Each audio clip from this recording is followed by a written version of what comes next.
Shalom, shalom les enfants de Dieu, que la gloire de Dieu se manifeste encore chez vous avec toute sa grâce, que mon Dieu continue à manifester sa gloire en vous donnant les bonnes réponses.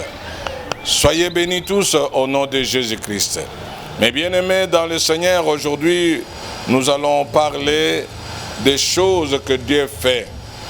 Nous parlons ici dans le livre de 1 Corinthiens au chapitre 15, verset 55. Verset 55 nous dit ceci, là il est en train d'interroger les morts.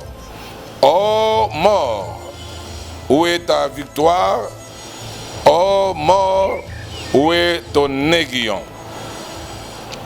Lorsque l'Esprit de Dieu interroge la mort, c'est pour dire que l'Esprit de Dieu est au-dessus de tout.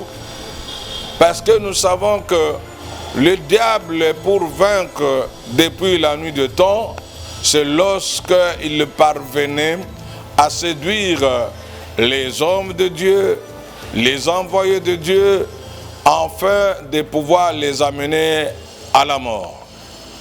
Et à ce moment-là, lorsqu'il parvenait à soit tuer un envoyé de Dieu, un serviteur de Dieu, à ce moment-là, il continuait à régner. Mais vous savez vous-même qu'il a osé faire autant avec le Seigneur Jésus. Or, Jésus, au ciel, on connaissait déjà la manière d'aborder les choses du diable, comment il procédait par la mort pour continuer à régner. Alors là, lui aussi, au ciel, on a préparé un coup contre lui. Lui ne savait pas que Jésus qui était venu, il était venu que lorsqu'il va mourir, c'est alors que son pouvoir va éclater, c'est alors que son pouvoir va s'asseoir, c'est alors qu'il va commencer à régner, à opérer ici-bas. Le diable s'est précipité pour aller jusqu'à tuer sur le plan charnel Jésus-Christ, ce qui a été fait. Vous le savez vous-même qu'en le tuant, le Seigneur a fait 3 jours dans les séjours des morts. Et c'est de là qu'il a ravi le pouvoir au diable. Le diable ne savait pas, comme il avait tué autant les Moïse, beaucoup de serviteurs de Dieu, en leur poussant à commettre ne fût-ce qu'un péché. Lui n'a pas pu pousser Jésus à commettre ne fût-ce qu'un péché. À ce moment-là, lui s'est précipité seulement à la mort. C'est ainsi que le Seigneur lui avait ravi les pouvoirs de la mort. Voilà, vous qui me suivez aujourd'hui, la mort ne peut pas vous effrayer, car Jésus a vaincu sur la mort. Même ce qui se passe partout ici, nous voyons comment la pandémie s'est en train de tuer. Beaucoup d'enfants de Dieu sont dans la panique. Ils ont peur. Non, ne craignez rien, parce que Jésus a déjà vaincu la mort. L'aiguillon de la mort ici dans la Bible, c'est le péché. Une fois que vous allez vaincre le péché, vous allez fuir le péché, c'est l'avenir que vous avez vaincu aussi la mort. Continuez à prier. Plus vous priez, plus le péché part.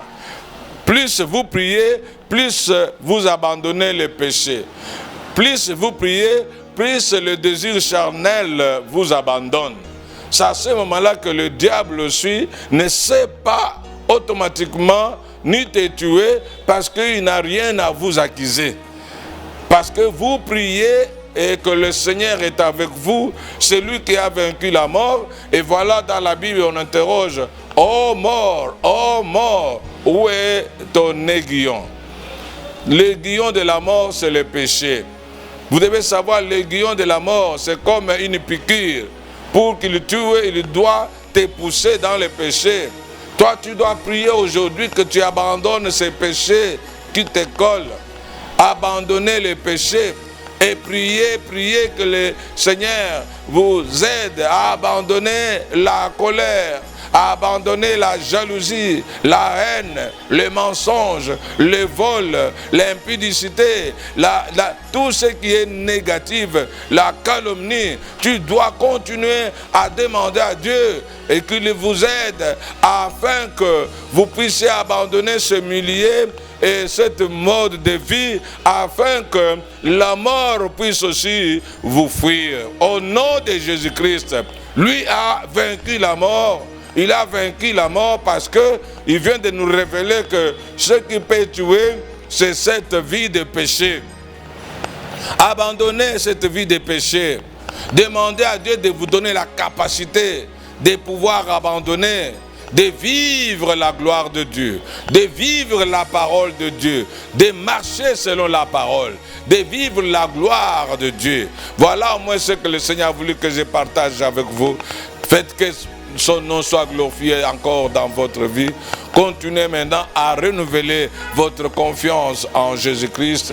Continuez à renouveler l'amour de la parole, l'amour de la prière. Vous devez réclamer cela, que vous ayez cet amour-là de servir Dieu dans la prière, la prière, la prière. Priez comme il faut afin que le Seigneur puisse vous remplir de sa puissance afin de résister contre toute tentative de péché par le nom de Jésus-Christ.